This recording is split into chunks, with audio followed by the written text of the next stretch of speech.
Hawaii tourism still severely impaired by global COVID-19 pandemic. There were 90,776 visitors in Hawaii on any given day in February 2021. There were 250,052 visitors in Hawaii per day in February 2020. In February, most passengers arriving from out of state and traveling inter-county could bypass the state's mandatory 10-day self-quarantine. Hawaii's visitor industry continues to be impacted by the global COVID-19 pandemic. According to preliminary statistics released by the Hawaii Tourism Authority (HTA), the average daily census showed that there were 90,776 visitors in Hawaii on any given day in February 2021, compared to 250,052 visitors per day in February 2020.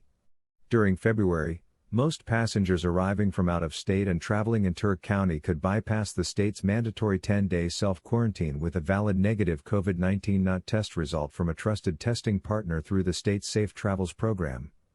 All trans-Pacific travelers participating in the pre-travel testing program were required to have a negative test result before their departure to Hawaii.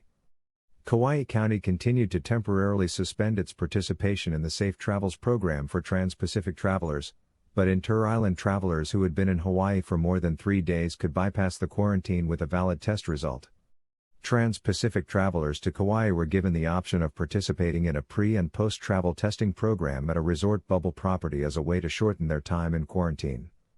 The counties of Hawaii and Maui also had a partial quarantine in place in February. In addition, the U.S. Centers for Disease Control and Prevention (CDC) continued to enforce the conditional sailing order on all cruise ships. A total of 235,283 visitors traveled to Hawaii by air service in February 2021, compared to 828,056 visitors who came by air and cruise ships a year ago. Most of the visitors were from the U.S. West, 164,861, minus 53.6%, and U.S. East, 63,899, minus 67.1%.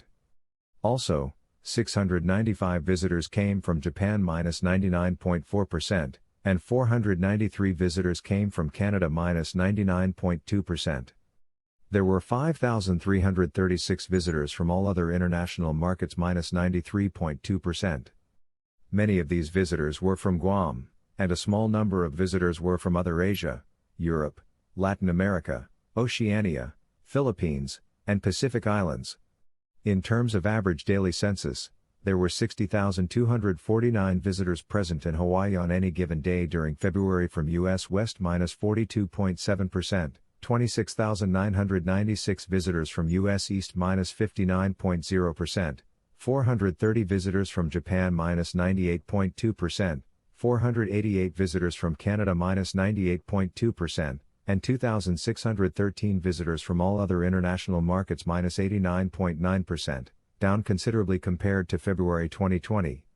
Total visitor spending in February 2021 was $385.3 million, minus 73.6%.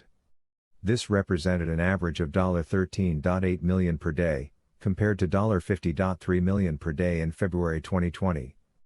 U.S. West visitors spent $9.4 million per day, minus 52.2%. U.S. East visitors spent $4.1 million per day, minus 71.3%. Visitors from Japan spent $86.1 thousand per day, minus 98.5%. Visitors from Canada spent $80.6 thousand per day, minus 98.4%. Spending data for visitors from other markets were not available. There were 2,556 trans-Pacific flights and 532,220 air seats that serviced the Hawaiian Islands in February 2021. This averaged out to 91 flights and 19,008 air seats per day, which is far less than the 172 flights and 38,186 seats per day in February 2020. There were no scheduled seats from Oceania, and considerably fewer scheduled seats from other Asia, Japan, Canada, U.S. East, U.S. West, and other countries compared to a year ago. Year-to-date 2021. For the first 2 months of 2021, total visitor spending dropped to $768.7 million, minus 75.8%. This represented an average of $13.0 million per day compared to $52.9 million per day, year over year. The average daily census decreased to 85,519 total visitors compared to 260,059 visitors per day, year-to-date February 2020. Other highlights.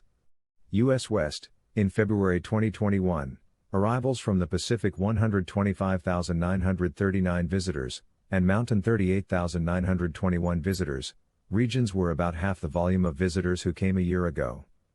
In terms of accommodations, 41.7% of U.S. West visitors stayed in hotels, 24.0% stayed in condominiums, 14.0% stayed with friends and relatives, 13.6% stayed in rental homes and 11.4% stayed in timeshares. Through the first 2 months of 2021, visitor arrivals decreased considerably from both the Pacific and mountain regions. Year-to-date, per person per day visitor spending decreased to $155 -17.0%. Shopping expenses were slightly higher, while lodging, food and beverage, transportation, and entertainment and recreation expenses decreased compared to the first 2 months of 2020. Key U.S. West markets had travel restrictions in place during February. California residents were advised to quarantine for 10 days after re-entering their state. San Francisco and Santa Clara counties maintained their mandatory 10-day quarantine for people coming from outside their region.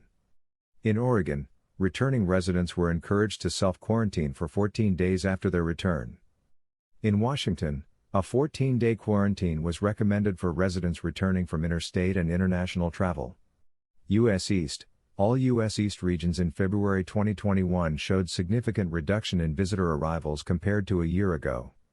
Of the 63,899 U.S. East visitors, the majority were from the East North Central 15,151 visitors, South Atlantic 12,339 visitors, and West South Central 11,078 visitors, regions.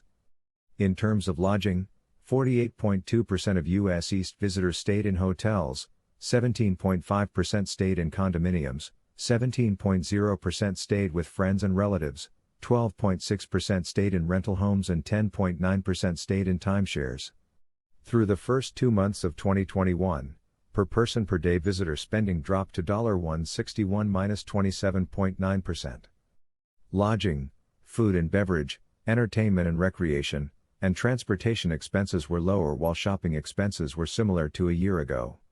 In New York, all travelers, including returning residents, had the option to test out of the mandatory 10-day quarantine for asymptomatic individuals. A COVID-19 test was required within 3 days before their return to New York, followed by 3 days of quarantine. On the 4th day of their quarantine, a second COVID-19 test was required. If both tests came back negative, they could exit quarantine early upon receipt of the second negative test.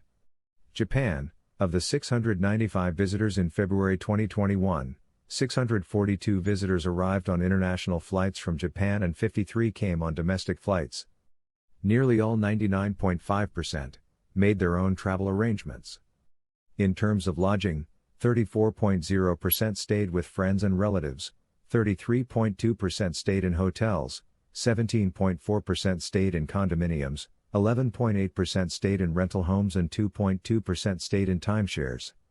Through the first 2 months of 2021, per person per day visitor spending declined to $202 -15.9%. Lodging expenses increased while food and beverage, shopping, entertainment and recreation, and transportation expenses declined. In February, all travelers, including returning Japanese nationals, were required to quarantine for 14 days. In addition, the Japan government required proof of a negative PCR test for all entry into Japan. Canada, of the 493 visitors in February 2021, 255 visitors arrived on direct flights from Canada while 238 visitors arrived on domestic flights. Most of the visitors were independent travelers, 95.1%. In terms of lodging, 42.1% stayed in hotels, 24.8% stayed in condominiums, 13.2% stayed in rental homes, 8.1% stayed with friends and relatives and 7.9% stayed in timeshares.